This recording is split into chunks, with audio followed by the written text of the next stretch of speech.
Bonjour, c'est Cryptolis, bienvenue dans la quotidienne, notre rendez-vous de 8h du lundi au vendredi pour analyser News Crypto, le marché, bien évidemment, le Bitcoin.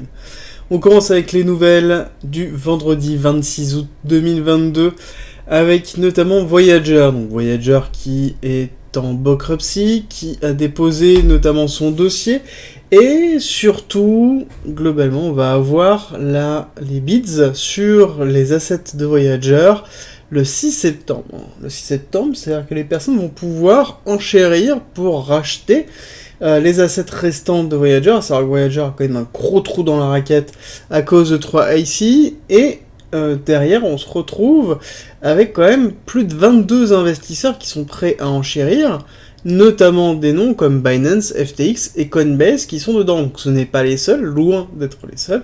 Il y en a quand même un paquet qui souhaitent essayer de récupérer justement ces assets à bas prix. C'est un peu le même principe. Et globalement, on sera fixé le 29 septembre. Donc ça commence le 6, ce sera fini le 29 septembre. Et dans cette ambiance-là et ce qui se passe à ce moment-là, on a une décision qui a été, en tout cas une validation qui a été faite du juge fédéral qui s'occupe de la procédure de bankruptcy de Voyager, qui a accepté le fait de verser 1,9 million de dollars à 32 ou 33, j'ai plus le chiffre, employés clés. Alors, ce qui est intéressant, c'est déjà dans cette ambiance-là, on se retrouve sur quand même des gros payouts, mais c'est pas vraiment des payouts, c'est plutôt des pay-in. Et c'est ça qu'il faut bien comprendre, parce que j'ai déjà vu des réactions assez aberrantes sur Twitter, parce que les gens n'ont pas forcément compris la situation dans laquelle se trouve Voyager. Voyager est du coup en bankruptcy. Qui a envie de rester dans une société qui est en train de faire faillite? Qui a envie de ne pas partir maintenant, trouver un autre emploi? Il faut bien, pour qu'elle continue à tourner, garder des personnes présentes, garder des personnes qui, sur des postes clés, vont pouvoir gérer les assets, vont pouvoir faire la comptabilité, vont pouvoir gérer la société, ou gérer en fait les différents éléments qui font que la société tourne, tant que l'état de faillite n'est pas terminé. Donc il est obligatoire à un moment donné d'avoir une forme d'incentive pour garder en fait les postes clés sur lesquels la société puisse continuer à fonctionner, et derrière puisse continuer à vendre ses assets et à potentiellement faire un plan de remboursement des investisseurs derrière. C'est vraiment vraiment très important de garder ça en tête, surtout qu'ils ont eu la bonne démarche, qu'ils ont précisé tout de suite qu'il n'y avait aucun poste de direction dedans, donc c'est vraiment des gens qui sont là pour faire le job, et c'est important parce que sans eux, globalement, Voyager ne tourne pas. Si Voyager ne tourne pas, ce n'est plus une faillite, c'est que globalement il ne se passe plus rien, et s'il ne se passe plus rien, à ce moment-là, il n'y a plus d'assets, il n'y a plus rien, on ne peut plus déplacer les fonds, il n'y a plus de comptabilité, et à ce moment-là, il n'y a même pas des fonds qui peuvent être vendus, il n'y a même pas des remboursements qui peuvent être planifiés. Et c'est vraiment essentiel d'avoir en fait cette vision-là, de prendre un peu de recul pour comprendre un petit peu la situation. Je sais que ça arrive pas forcément très très bien, le chiffre est quand même impressionnant, mais il faut aussi comprendre la situation dans laquelle Voyager se trouve. Si jamais il n'y a plus personne, à ce moment-là, le navire c'est un navire fantôme, et il n'y a plus personne au navire. Ensuite, sur une note beaucoup plus légère, on va parler de Bored Ape Yacht Club, qui est justement je pense, une des séries, j'allais dire la série la plus connue, mais bon, je vais me dire peut-être une des séries les plus connues de NFT, qui a une particularité, c'est que la personne qui possède le NFT en question a la possibilité d'utiliser son image, donc l'image de ce NFT, de manière commerciale. Donc ça déjà, c'est une chose qui fait vraiment une particularité de cette collection. Et à côté, on a notamment des personnes qui l'utilisent sur M&M's dernièrement, mais aussi du fast-food ou des groupes musicaux. On a quand même pas mal de choses qui sont en train de se faire autour et qui donnent une valorisation au niveau du NFT, pas tant sur la valorisation pécuniaire, mais la valorisation de l'écosystème, et une forme d'appartenance forte au niveau de cette communauté NFT. Est-ce que c'est suffisant? Mon avis est non, mais je trouve que le développement qui est en train d'être effectué autour de cette collection montre que les NFT ont quand même une force, sans être forcément un produit spéculatif fort, mais ont une force de création de communauté et de création d'appartenance à une communauté. Après, c'est vrai que forcément ça va être une communauté de personnes aisées pour pouvoir s'offrir ce type de NFT ou pouvoir se les échanger et pouvoir participer certainement à ce type d'événement. Néanmoins, je trouve que le concept en lui-même est intéressant et c'est une proof of concept un petit peu du NFT comme part of community et donc globalement qui donne une valorisation à la communauté qui possède ce NFT. Petit rappel, 16h, discours de Powell très très important, clairement les marchés financiers et beaucoup d'acteurs attendent beaucoup de cette conférence pour savoir un petit peu ce qui va se passer sur cette fin d'année, même si on a déjà eu un gros pricing qui a été fait sur les marchés, c'est évident. Néanmoins, il faut que l'information qui va être donnée, elle va être cohérente par rapport au pricing qui a été effectué pour pas avoir de grosses corrections, et on risque d'avoir quand même de la volatilité, c'est logique, et donc il va falloir faire attention si jamais vous avez des positions ouvertes. C'est terminé pour les nouvelles, on va faire un petit rappel habituel, à la fin de cette vidéo vous avez la vidéo de présentation de Discord, je vous invite à la regarder si vous n'êtes pas déjà présent sur Discord. Le Discord c'est un peu l'élément essentiel, l'élément clé de la communauté, sur lequel il y a toutes les annonces relatives à la communauté Cryptolyse, et surtout il y a des guides, des discussions, plein de choses partagées sur la crypto-monnaie, la blockchain, l'investissement et le trading, donc n'hésitez pas à nous rejoindre, je vous mets en description, dans le commentaire épinglé, le lien pour venir, et à la fin de cette vidéo, vous avez une vidéo de présentation si ça vous intéresse. On attaque la partie technique avec justement le rappel de notre hypothèse habituelle héliotiste, vague 1, vague 2, vague 3 terminée en avril 2021. Nous sommes actuellement sur le retracement de la 4, retracement de la 4 décomposé en A, B, C, B avec extension, C avec extension. Nous sommes dans une réaccumulation de Wyckoff en BC, AR, ST. Le ST a pris la liquidité du BC, donc on est sur quelque chose de très classique, très bullish. Et nous sommes actuellement du coup dans le bas de la C, dans le sign of weakness, et qui en lui-même est le bas de la 4, sur lequel nous sommes sur extension 382, avec justement un order block important, sur lequel nous avons une zone vraiment intéressante. On va tout de suite attaquer pour aller chercher là, mais avant, petite précision, nous sommes cette fois-ci en hebdomadaire sur ce que je vous présente, pour vous montrer quelque chose d'important. C'est que là actuellement, la bougie japonaise qui est en train d'être effectuée est très importante. Nous sommes en clôture sur le CME, donc ce soir, clôture du CME de la bougie. Ce type de bougie-là n'est retrouvé généralement que sur des périodes à très faible volatilité que l'on retrouve dans cette période de 2020 et qu'on retrouve principalement dans ces zones ici, ou encore ici, donc dans des zones très importantes sur lesquelles on a une faible volatilité où globalement on a posé une forme de bottom. Est-ce qu'on va se retrouver sur des petites bougies régulières comme ça avec des tout petits mouvements qui vont être effectués comme on a pu le trouver justement en 2019 et 2020? C'est à voir, mais en tout cas on commence à avoir de la construction de petites bougies là et ça conforme et ça confirme justement le fait qu'on a très très peu de volatilité. On va aller zoomer pour bien voir. Donc dans cette partie basse, là-dessus, on voit bien donc la bougie qui est en train de se clôturer, elle est ici. Elle est vraiment là et on voit qu'elle est vraiment ridicule tellement on a peu de volatilité. On a quelque chose qui s'est concentré entre, hop, ouais, 6% une semaine. On rappelle, hein, nous sommes dans des cryptoactifs normalement qui sont connus pour la volatilité. Quand on a quelque chose comme ça, il faut se poser des questions. Il y a deux possibilités. Soit on se retrouve sur un volume excessivement faible, donc un abandon général et un désintérêt total, qui est une représentation de la capitulation. On n'oublie pas la théorie des marchés financiers et la mentalité des marchés financiers. Nous serions du coup dans une faible volumétrie avec une capitulation, sur lequel on aurait quelque chose d'assez logique sur ce type de volume-là. Ou, deuxième possibilité, nous sommes actuellement dans une zone très importante, sur laquelle nous attendons des éléments déclencheurs pour enchaîner un prochain mouvement, où là, je vais vous présenter, donc je vais juste faire un petit rappel avant, mais je vais vous présenter les deux possibilités, et pourquoi l'une, pourquoi l'autre, et laquelle, moi, m'intéresse le plus, en tout cas sur laquelle j'ai le plus voilà, ma balance penche plus de ce côté-là.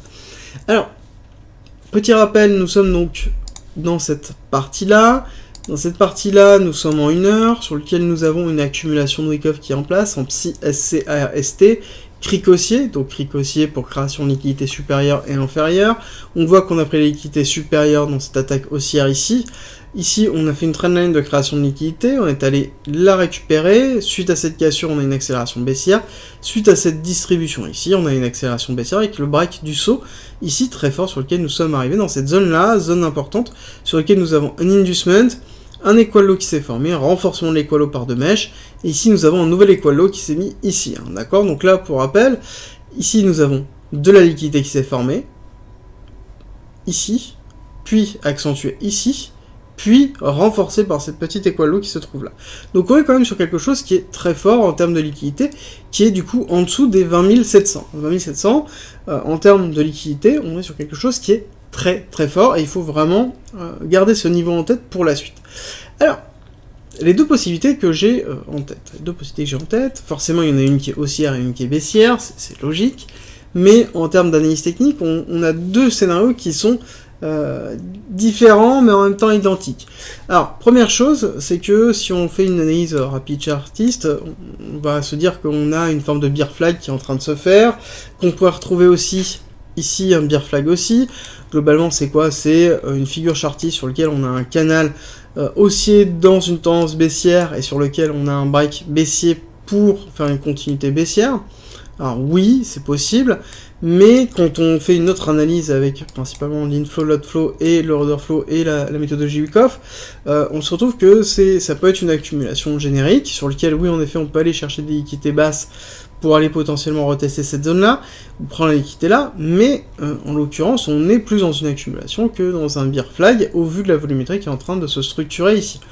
Mais on a deux éléments. Première chose, possibilité baissière. Possibilité baissière, on va avoir, ici on sait qu'on a une distribution, ici nous avons une grande distribution aussi, une accélération haussière, sur lequel nous avons un BC ARST, saut, UT, UTAD, cassure, donc cassure qui est en train d'être préparée.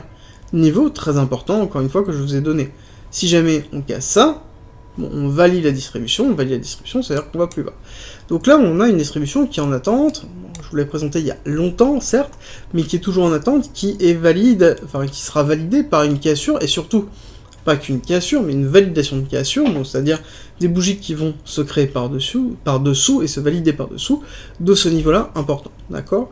Donc là, c'est notre schématique baissière, sur lequel on aurait une distribution qui, si on regarde un petit peu l'impulsion qui est donnée, généralement quand on regarde là-dessus, on regarde toujours la première impulsion qui nous donne le BCARST, qui nous donne un petit peu cette première information. On aurait le 1,618 globalement qui est au niveau où on est en train de se structurer, et on aurait le 2,618 qui se trouve au niveau du canal, enfin des deux pôles de liquidité qui sont faits ici. Donc on est sur une structure, donc on est là sur des hauts, bas, haut, donc on est sur une structure haussière, et là nous avons deux bas sur lesquels on peut supposer qu'ils sont baissiers. Si jamais on break ici, ça veut dire qu'on va chercher la liquidité du ST.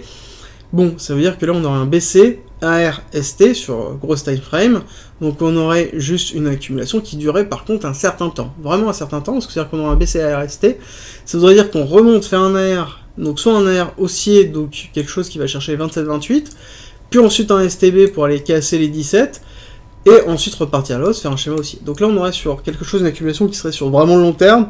Long terme, si on fait un ABC qui dure autant, à savoir que là ça dure quand même 72 jours, donc ça voudrait dire qu'on aurait une accumulation qui ferait quasiment 3 fois 72 jours. Donc, bon, c'est pas des chiffres qui sont à marquer en date, mais ce sont des estimations par rapport généralement au premier AR et au ST, sur lequel on va avoir un SC ARST, donc première impulsion, enfin premier retravail du prix, sur lequel généralement on va avoir 3 fois ça avant d'en partir. Donc ça permet de donner un petit peu une estimation. Mais dans ce schéma-là, on serait sur quelque chose quand même qui serait puissant aussi, parce que quand on a une grosse accumulation longue, ça veut dire qu'on prépare un mouvement haussier long, ça voudrait dire aussi qu'on se rapproche du halving, et qu'on partirait sur une fin de 4, sur lequel nous avons potentiellement posé un bottom, avec une continuité potentielle baissière sur deux prises de liquidité STB Spring, sur lequel on aurait des prises de liquidité à aller chercher en dessous de 17 000, alors on peut descendre plus bas, on peut descendre dans les 14 700, mais C'est un petit peu l'idée. Alors, là-dessus, ça c'est l'hypothèse baissière, qui serait dans une confirmation ici, avec, ici, pareil, une notion très chartiste de bear flag, mais qui pourrait être globalement une redistribution sur laquelle on va avoir ici une accumulation, une distribution qui est en cours, pour avoir une continuité baissière avec un break baissier. Ok, première hypothèse, qui pour moi est pas forcément celle où je mets tous mes sous, pour une raison particulière, c'est que l'order flow est un petit peu particulier en ce moment. On est dans une forme de contraction, on ira le revoir tout à l'heure, mais si vous suivez les quotidiennes, vous comprenez ce que je vous dis. C'est que globalement, on est ici sur un order book et un DOM qui est plein, c'est-à-dire qu'il y a beaucoup d'ordres d'achat, et assez peu de liquidation. Donc c'est-à-dire qu'il y a très peu de personnes qui achètent ici en levier. D'accord ? Très peu de personnes. Donc ça veut dire que pour descendre baissier, il faut quand même une grosse impulsion baissière. Il faut une grosse force de vente, très forte, pour aller combler et filer tout le DOM qui se trouve là, et on n'aura pas de cluster de liquidation qui vont arriver ici. Il y a très peu de chances que ce marché, lors de sa chute, soit racheté dans l'état actuel. C'est-à-dire qu'on n'aura pas de long squeeze, comme on a pu avoir des belles bougies ici. D'accord, on n'aura pas la même schématique. Donc c'est vrai que ça va être beaucoup plus compliqué, ça va dire gros volume. Les gros volumes, on n'en a pas. Voilà, on n'en a pas. Alors, peut-être que septembre, ça va revenir, mais pour l'instant, c'est vraiment pas le cas. Donc là-dessus, c'est ce qui me fait douter de cette impulsion baissière forte dessus. Par contre, on pourrait être dans une distribution, accumulation, donc on serait dans une réaccumulation totale ici, dans lequel on retravaille les liquidités pour repartir à la hausse. Pareil, on a un DOM ici qui est plutôt vide dans la partie supérieure, et plutôt des personnes qui sont à vente à découvert, donc des gros clusters de liquidation, peu d'ordres à fil en vente, donc on est sur quelque chose qui, majoritairement, peut aller très vite aussi. Ok. Là, on a un cluster de liquidité qui se trouve là. Dans tous les cas, pour moi, on va faire sauter les 20 700. On va faire sauter les 20 700, et est-ce qu'on va aller chercher les 20 000 tout court ? Ça, c'est une question, mais pour moi, ici c'est une accumulation. Nous avons un SC, on va zoomer un petit peu. Hop, ici dans cette partie-là, nous avons un break of structure haussier sur lequel on peut se dire qu'on a une première indication, mais surtout on a un psy, SC, AR, STB, donc première prise de liquidité qui a été faite, on retravaille, on recrée de la liquidité là, on n'est pas allé chercher les liquidités qui se trouvent ici. Bon, pour moi, ça voudrait dire qu'à un moment donné, on va faire un spring, donc potentiellement encore une petite accélération haussière, encore un petit travail haussier pour aller travailler les 22 000, et ensuite cassure baissière qui va aller prendre cet equal low ici, cet equal low qui se trouve là, et l'equal low qui se trouve ici. Donc prendre la liquidité des 20 700 pour ensuite faire un mouvement haussier. Une fois qu'on a pris la liquidité, on va favoriser la mise en place des shorts ici dans cette zone-là, donc on fait mouvement haussier, on déclenche les shorts, et ensuite c'est parti, on fait un short squeeze qui est effectif. Donc c'est un petit peu l'idée, donc moi c'est plus ma schématique actuelle, sur lequel on aurait une réaccélération haussière pour aller break les 25 000, et aller break ici, enfin en tout cas aller travailler les 27 000. Pourquoi ? Parce que ici nous avons aussi beaucoup de shorters à découvert, donc sur lequel nous avons beaucoup de clusters de liquidité et de liquidation, donc sur lequel on a une incentive du marché à aller chercher, surtout qu'on a peu de volume. Peu de volume, ça veut dire que majoritairement ce sont les exchanges et donc les market makers qui déterminent le cours, et le market maker va chercher les clusters de liquidation pour pouvoir faire tout simplement des frais, parce qu'ils vont avoir des frais sur les liquidations de compte, et c'est ce qui est important maintenant, étant donné qu'il y a peu de fees, il y a peu de rentrées d'argent pour les exchanges, donc forcément on va avoir tendance à aller manipuler le marché pour pouvoir le faire. Et là c'est vrai qu'on a un setup qui est un petit peu parfait, surtout si jamais on fait une cassure baissière, ça voudrait dire que là-dessus on va avoir la totalité des personnes qui tradent en retail qui vont se positionner sur le bear flag, la cassure, donc on pourra avoir cassure, et ici avoir un retest, petite redescente effective, donc retest ici, et ensuite réaccélération haussière pour fermer. Donc quelque chose qui est très connu quand on trade là-dessus, ça va être cassure baissière, ici, donc on valide le bear flag, donc nous on va chercher de la liquidité, tout court, on reteste cette zone-là, donc les gens se positionnent sur le pullback en se disant ok, là on vient retester pour redescendre, et on fait un petit mouvement, et on repart en haussier. D'accord ? Là on reconnaît, spring, accélération haussière, retest, départ. Qui est classique dans une accumulation.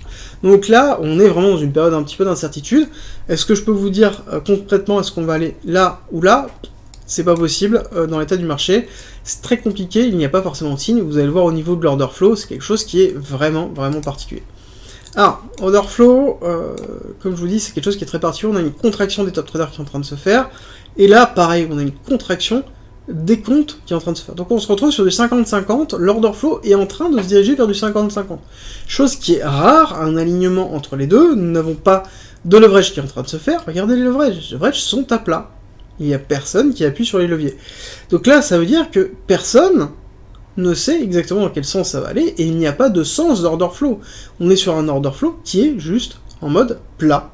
Donc, ça veut dire forcément que le sens qui va être effectué, ça va être lié à la première impulsion qui va être faite. C'est pour ça que je vous présente les deux hypothèses, parce que là, il n'y a pas de un pour l'autre. Moi, c'est ma vision sur le DOM et l'état du DOM et la pression baissière nécessaire pour aller faire un mouvement baissier qui est colossal, mais ça se trouve, on va avoir une grosse vente massive.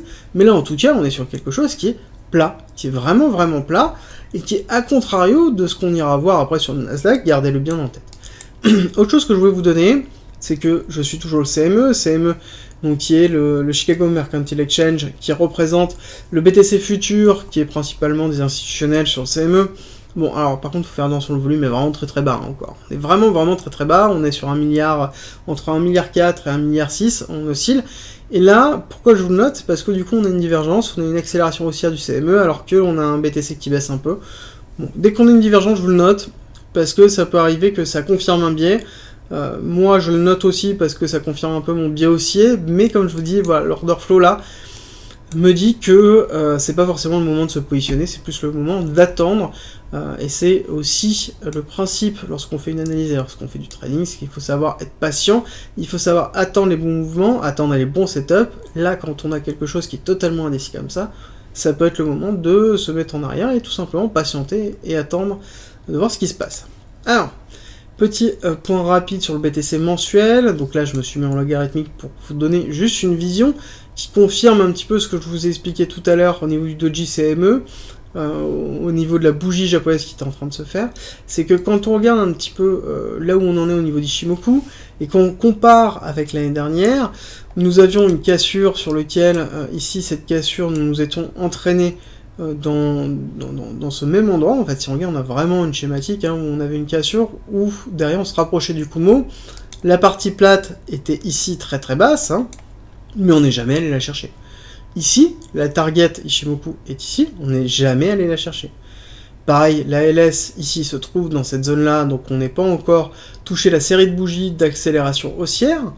Pareil ici, on se retrouve exactement dans le même scénario. Pareil, là on commence à avoir la mise en place d'un setup haussier, ici on a la mise en place d'un setup haussier.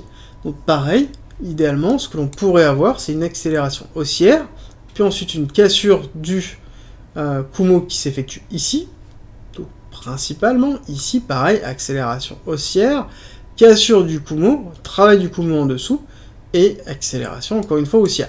Donc avoir quelque chose qui ferait plutôt comme ça, hop, accélération haussière, retravail de cette zone très importante des 40 000, hop, on recasse le Kumo baissier, donc est-ce qu'on casse le Kumo très bas, ou est-ce qu'on casse le Kumo comme là, quelque chose qui est un petit peu plus baissier, retravail du Kumo qui s'effectue comme ça, avec une cassure haussière, pour préparer notamment après, hop, quelque chose haussier, le prochain bull run avec le halving. Bon, c'est un petit peu l'idée, c'est juste que c'est intéressant de noter qu'on a des patterns, là en tout cas, qui est vraiment similaire par rapport à la dernière fois, et pareil si on regarde au niveau du RSI, ici nous étions arrivés sur un RSI très bas, pareil là nous sommes dans un RSI qui est encore plus bas. Mais ce qui est logique, parce que si on regarde un petit peu la pattern qui est en train de se faire, c'est que là nous on est sur quelque chose qui est baissier, donc il est normal d'avoir ici quelque chose qui est aussi baissier, d'accord.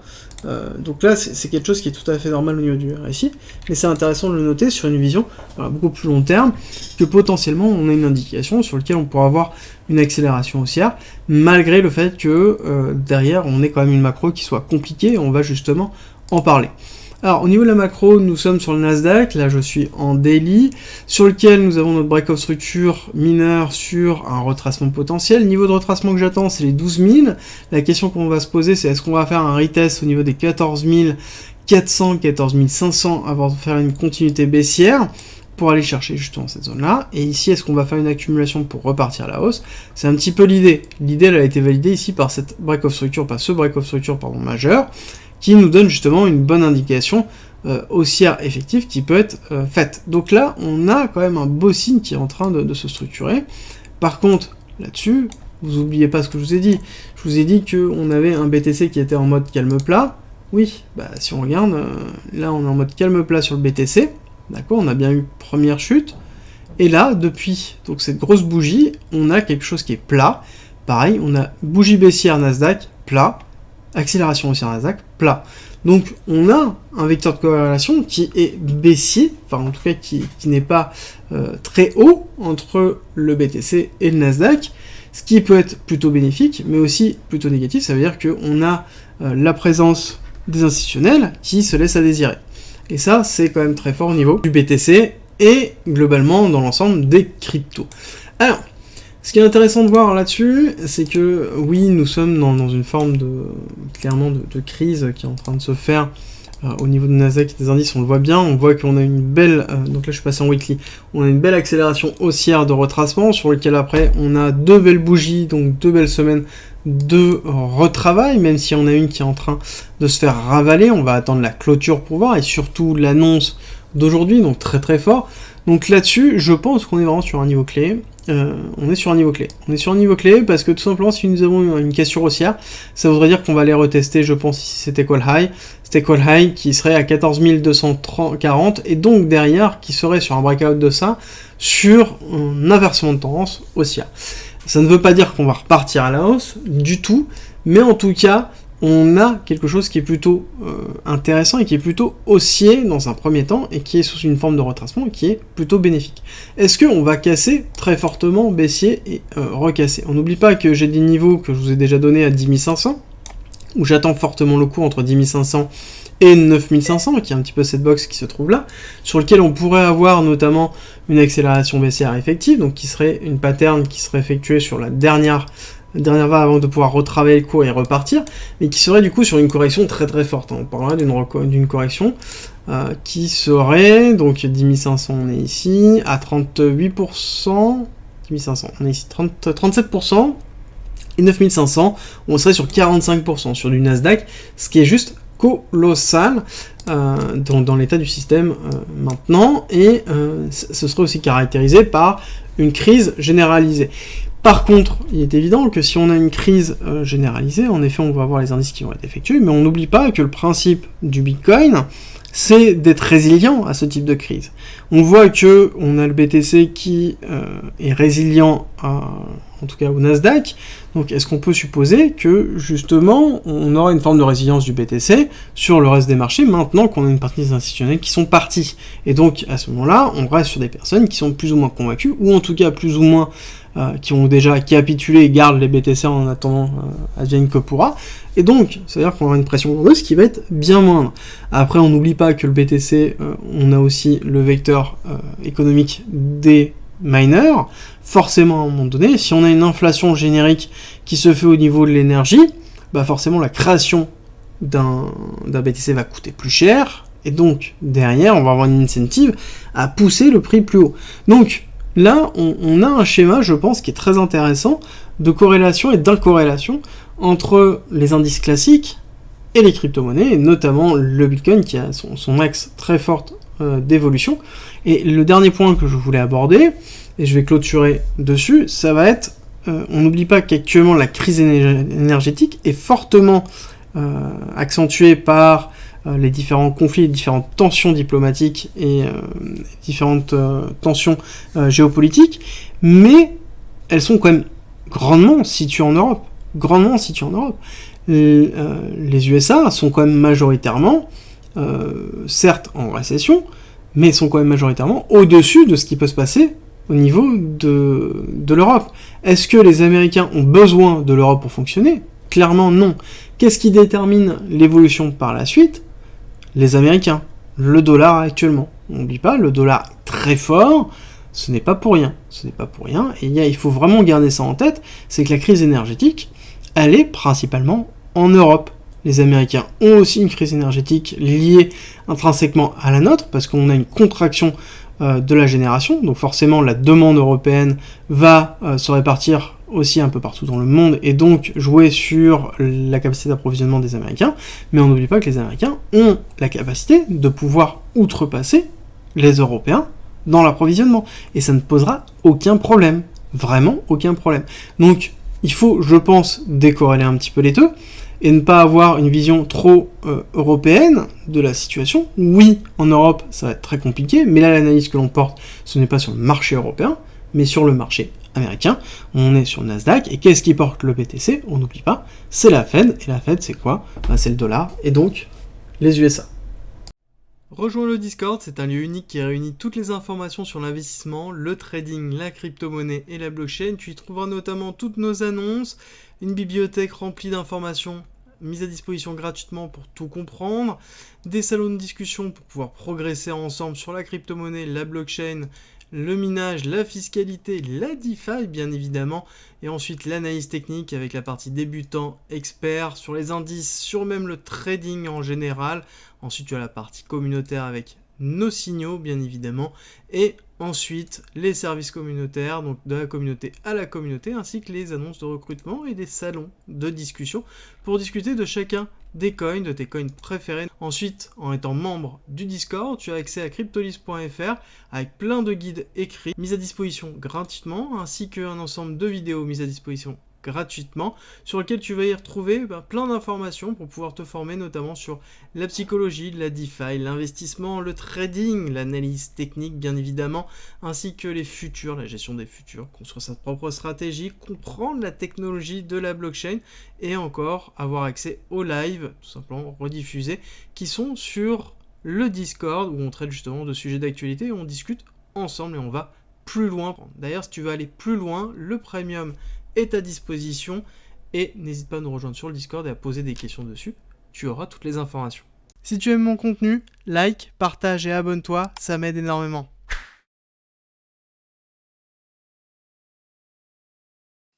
Merci d'être resté avec moi jusqu'au bout, abonne-toi, partage si t'as aimé et rejoins-nous sur Discord, c'est avec plaisir qu'on t'accueillera et à très vite.